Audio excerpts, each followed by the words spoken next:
not have known the name Bruce-Schroeder before a couple of weeks ago, but you almost certainly know it now.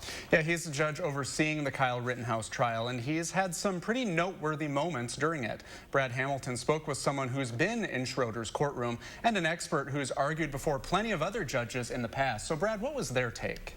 Well, first, it was a decision that it was not allowed to be called a victim, something that Bruce-Schroeder has done in his courtroom before. Since then, Schroeder's drawn a lot of attention for his words, actions, and behaviors, but those may not have as big an impact as you might think.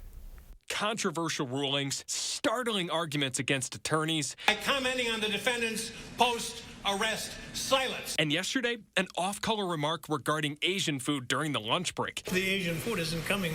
Isn't on one of those boats in Long Beach Harbor. These are all just several moments that made Judge Bruce Schroeder a household name. But UW-Madison assistant law professor Ian Main says Schroeder's behavior isn't unheard of. And judges have different philosophies. This judge is a little more top-down, command central kind of approach. You get a sense that's his courtroom. Schroeder is the longest-serving judge currently on the bench in Wisconsin and has a reputation of being tough and old school.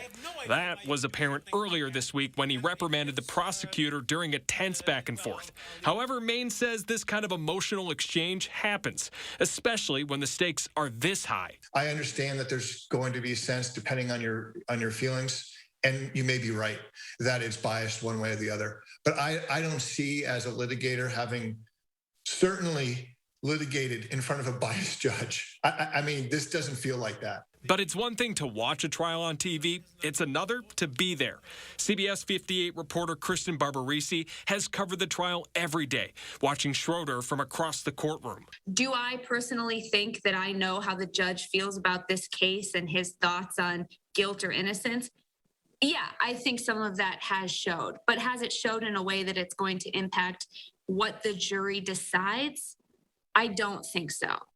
Barbarisi believes that, for the most part, Schroeder has been consistent throughout this trial in his rulings. She also mentioned, for the most part, Schroeder's actions in question have come when the jury was not present.